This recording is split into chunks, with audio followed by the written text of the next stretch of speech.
अस्सलाम वालेकुम students, hope you are doing good. और आज का हमारा टॉपिक है basic structure of a C programme.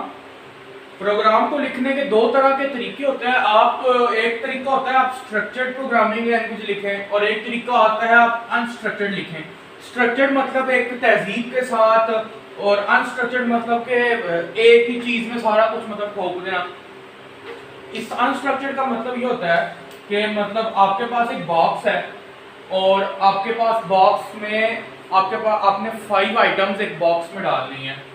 आपको 5 आइटम्स एक बॉक्स में डाल देते हैं, उसको कहते हैं अनस्ट्रक्चर्ड प्रोग्रामिंग। और आपके पास 2 बॉक्स है, आप 3 आइटम्स एक बॉक्स में डाल देते हैं और बाकी की 2 आइटम्स जो दूसरे बॉक्स में डाल देते हैं। ठीक है, इसको कहते हैं स्ट्रक्चर्ड प्रोग्रामिंग लैंग्वेज। फर्क क्या होता है? अनस्ट्रक्चर्ड में ये होता है कि जैसे इस ब्रैकेट से लेके इस ब्रैकेट तक मतलब जो भी आप अंदर जितनी भी लाइनें लिखेंगे ना, वो लाइन एक फंक्शन की तरह होएगी। ठीक है, उसका एक वो फंक्शन मेन है, फंक्शन मेन ये है फंक्शन मेन। इस ब्रैकेट से लेके इस ब्रैकेट तक के दरमियान में जो भी आप चीज लिखेंगे, जितनी भी आप लाइनें लिखेंगे, वो फंक्शन मेन में आएगी। ठीक है, तो एक ही मतलब फंक्शन के अंदर आप सारा कुछ ठोक दे, उसको कहते हैं अनस्ट्रक्चर्ड प्रोग्रामिंग लैंग्वेज। जबकि अगर आप 3-4 फंक्शन बनाए और एक एक लाइन करके उनमें लिखें, उसको कहते हैं स्ट्रक्चर्ड प्रोग्रामिंग लैंग्वेज। मतलब आपके किसी एक लाइन के अंदर एरर आ जाता है ना, तो अब यहाँ इस फंक्शन के अंदर अगर आपकी 1000 लाइंस है और उसमें से 500 वाली जो लाइन है उसमें एरर है। अब आप स्क्रॉल करेंगे, 500 वाली लाइन ढूंढेंगे और फिर उसमें एरर ढूंढेंगे। अगर आपने 3-4 फंक्शन बनाए होते तो आपको पता होता कि इस फंक्शन के अंदर ये वाला मतलब मतलब अगर ये फंक्शन मेन है तो मैंने अगर प्रोग्राम में एडिशन करवानी है, कोई चीज़ ऐड करवानी है, कोई 2 नंबर ऐड करवाने हैं, तो उसके लिए मैंने अलग फंक्शन बनाया हुआ है। मेरे प्रोग्राम को जब मैं एग्जीक्यूट करता हूँ तो मेरे प्रोग्राम में जो एरर आता है वो एडिशन का एरर आता है। तो आप डायरेक्ट उस एडिशन के फंक्शन में जाएंगे और वहाँ आप लाइन ढूंढ के एरर निकाल लेंगे। ऐसे अगर एक ही फंक्शन के अंदर सारी लाइनें लिख देंगे तो उसमें आपको ढूंढने और एरर प्रॉन में बहुत मसला आने वाला है। तो इसको कहते हैं स्ट्रक्चर्ड प्रोग्रामिंग और unstructured programming. 8.3 page number 136। The structure of a C program is very flexible, which increase the power of the language. C is a structured programming language, therefore it provides a well-defined way of writing program. वो कहता है कि सी एक structured programming language है। जाहिर obviously सी आपको function provide करती है, बिल्ट इन फंक्शन होते हैं, और कुछ फंक्शन आप अपनी मर्जी से भी बना सकते हैं, मतलब उनको अपनी मर्जी का नाम दे सकते हैं। तो सी जो है आपको फंक्शनैलिटी प्रोवाइड करती है कि आप अपने बिल्ट इन फंक्शन बनाएं और उसको स्ट्रक्चर्ड प्रोग्रामिंग करें। लेकिन इसके बरक्स आप अनस्ट्रक्चर्ड भी कर सकते हैं प्रोग्रामिंग। आपकी मर्जी है ना, आपको एक सोने का चम्मच दे दिया, अब आपकी मर्जी है आपको उसके साथ क्या करना है। उसके बाद as discussed earlier in this chapter, a C program is combined with many other files before execution. The linker does this job, but we have to specify these files to be linked. How can this be done? To answer this question and to understand the basic structure of the C program, we proceed with the following example. अच्छा, वो कहते हैं कि programme को execute करने से पहले हम कुछ फाइल वगैरह लिंकिंग करते थे, वो लिंकर करता था। वो आपको मैंने पिछले लेक्चर में बताया हुआ है, जिस बच्चे ने नहीं देखा हुआ पिछले लेक्चर जरूर देखे। पिछला लेक्चर बहुत इंपॉर्टेंट है, उसमें मैंने आपको सारा बताया हुआ सिनेरियो में लिंकिंग किस तरह होती है।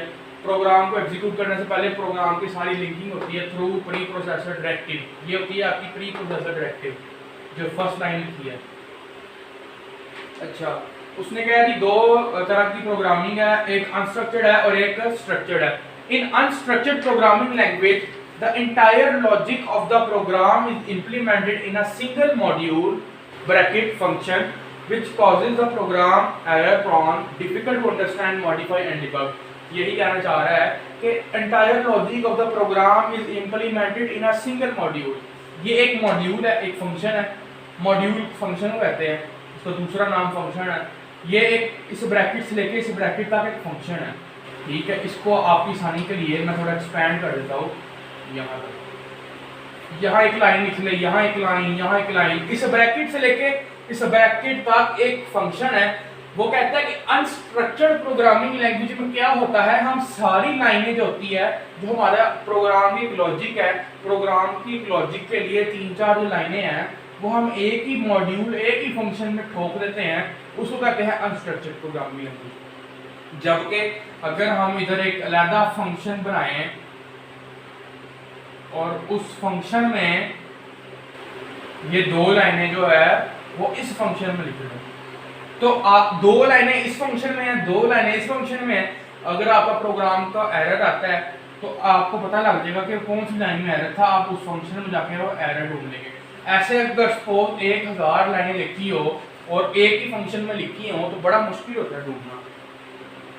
In structured programming language, the entire logic of the program is divided into number of smaller modules where each module piece of code implements a different functionality।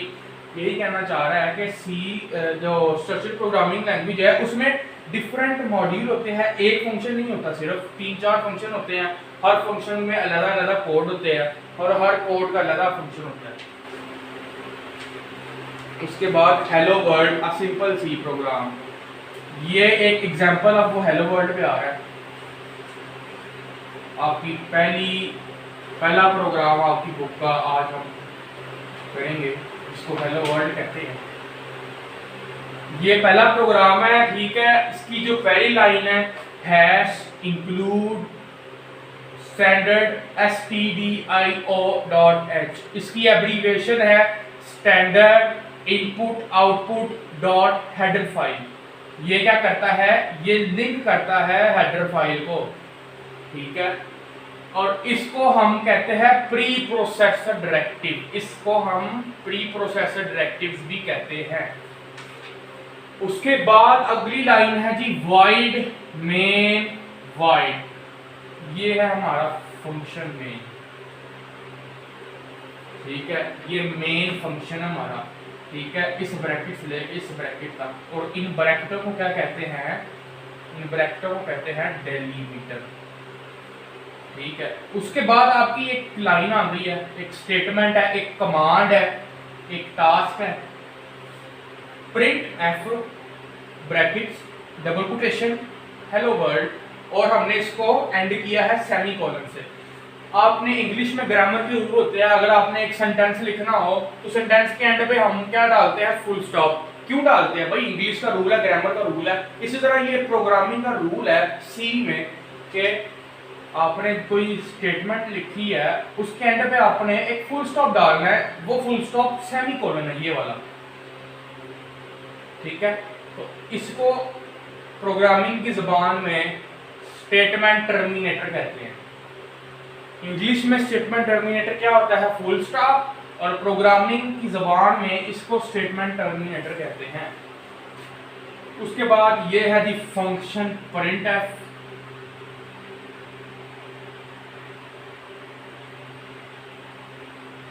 ये आपका फंक्शन प्रिंटफ है, ठीक है। इस डबल कोटेशन के अंदर आप जो लिखेंगे ना वो आपकी स्क्रीन पे प्रिंट होगा जब आप उस प्रोग्राम को रन करेंगे, ठीक है। इस लेक्चर के बाद आपका जो अगला लेक्चर होगा वो थ्योरी का नहीं होगा, वो लैब लेक्चर होगा, और लैब में मैं आपको ये सारा करके दिखाऊंगा किस तरह करना है। लैब के लेक्चर में स्क्रीन आपको स्लाइड शो में मैं दिखाऊंगा और वहाँ मैं ये सारे आपको स्टेप्स दिखाऊंगा 1 बाय 1, किस तरह प्रोग्राम को लिंक करते हैं, किस तरह प्रोग्राम को डिबग करते हैं, किस तरह प्रोग्राम को एग्जीक्यूट रन करते हैं। आपको लैब में इसकी बहुत अच्छी समझ आने वाली है, तो मेरा आपको मशवरा, आपको लैब मिस मत करना। उसके बाद the above hello world program has 2 parts, the pre processor directive, pre processor directive ये है, और उसके बाद द फंक्शन मेन ये है। प्री प्रोसेसर डायरेक्टिव, आपको प्री प्रोसेसर डायरेक्टिव की बात करता है। Preprocessor directives are commands that give certain instructions to a C preprocessor. The preprocessor is a program that modifies the C program, source program, prior to its compilation. Compilation होती है मतलब जो compiler compile कर रहा था उसको compilation कहते हैं। A preprocessor directive always begin with the symbol hash symbol have से बिगिन करती है। In the above program the include, ये जो इंक्लूड है इसको प्री प्रोसेसर डायरेक्टिव कहते हैं। Many actions necessary for a computer program such as input and output are not defined directly in a C program. Instead, these actions are defined in a form of functions in different C libraries. वो कहता है कि C में जो built-in function होते हैं ना, built-in एक लाइब्रेरी है C में, उसमें किताबें पड़ी है, उन किताबों को हम फंक्शन कहते हैं। वो कहता है कि फंक्शन जो है वो बिल्ट-इन फंक्शन है जो पहले से ही पढ़े हुए हैं, जो यूजर खुद नहीं बनाता। उन फंक्शन का क्या काम है, वो ऑलवेज क्या करते हैं, such as input and output are not defined. ये जो इनपुट एंड आउटपुट के जो फंक्शन होते हैं ना, वो कहता है ये जो फंक्शन है ये डिफाइंड नहीं होगा हमारे सी की लाइब्रेरी में, तो इनको यूजर डिफाइंड करता है खुद अपनी मर्जी से। या आगे जाकर आपको समझ आएगी यूजर डिफाइंड फंक्शंस क्या होते हैं। Each library has a standard header file, एक स्टैंडर्ड हेडर फाइल होती है हर लाइब्रेरी की, और each library has standard header file which is referred to with .h extension। ये .h की extension से वो कहता है उसको रेफर किया जाता है। ये एक हेडर फाइल है, इनपुट आउटपुट की स्टैंडर्ड हेडर फाइल है जिसको .h हेडर से रेफर किया जाता है। In the above program the stdio.h refers to a header file containing the definition of standard input-output functions। अच्छा, इसके बाद आ जाते हैं the include directives gives the program access to library। These directives cause the preprocessor to insert definitions from standard header file into a program for compilation। ये linking हो रही है जी इससे। Hash directive for defining identifier from standard libraries। अच्छा, यहाँ कुछ example दिए है उसने। ये एक प्री प्रोसेसर डायरेक्टिव है और ये स्टैंडर्ड हेडर फाइल है इनपुट आउटपुट की। इसी तरह उसने आपके बुक में एग्जांपल दी है जी हैश इंक्लूड math.h, तो इसका काम है मैथ की लाइब्रेरी फाइल को कॉल करेगा। ठीक है, उसके बाद नीचे आ जाते हैं।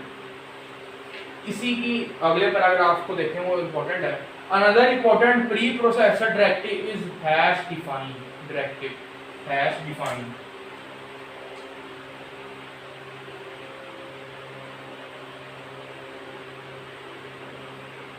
hash define it is used to define a constant macro। Example of this macro will be discussed in subsequent chapters। Hash defined directive for defining a constant macro. Constant macro का मतलब होता है ऐसा मैक्रो कि जिसकी value जो है ना वो चेंज नहीं होती। हैश डिफाइन यहाँ उसने एग्जांपल दी है पाई और 3.14 अप टू सो ऑन, जो भी उसने एग्जांपल दी। वो कह रहा है कि अगर आप इसको डिफाइन कर देंगे ना, ये कांस्टेंट मैक्रो होते हैं, ठीक है, पाई की वैल्यू नहीं चेंज होती 3.14 से, तो इनको कहता है constant macro. The expression may be constant, arithmetic expression or a string। C processor replaces each occurrence of the identified macro name with a value of expression। नीचे उसने डेफिनेशन दी है कांस्टेंट मैक्रो की, वेरी इंपॉर्टेंट है, ये board में short question में आ जाती है। Constant macro is a name that is replaced by a particular constant value before the program is sent to the compiler. Constant macro is a name by that is replaced by a particular program value before the program is sent to the compiler। मतलब वो कह रहा है कि पाई की जगह आप इसको कोई और नाम दे दें, वैल्यू उसकी 3.14 हो जाएगी, वो कांस्टेंट होगी, उस वैल्यू को आप चेंज नहीं कर सकते। फंक्शन मेन, अब बात कर रहे हैं हम फंक्शन मेन की। As shown in the above hello world program, the definition of the function main come next to the preprocessor directive। In fact, main is the function where the execution of the program begins। यहां से programme की execution begin होती है function main से। Every C program has a main function। एक programme के अंदर ना 10 फंक्शन हो सकते हैं, लेकिन एक प्रोग्राम फंक्शन के बगैर नहीं हो सकता। हर प्रोग्राम में ये मेन फंक्शन लाजमी है। सी के हर प्रोग्राम में मेन फंक्शन लाजमी है। आप 10 फंक्शन लिख सकते हो, लेकिन इसके बगैर आपका प्रोग्राम नहीं चलने वाला। The rest of the lines of the program forms the body of the main function. The body is enclosed in braces. ये है बॉडी, आपके फंक्शन की जो बॉडी है वो यहाँ इस ब्रैकेट से लेके इस ब्रैकेट के दरमियान आप जितनी भी लाइन लिखेंगे वो आपकी फंक्शन की बॉडी है।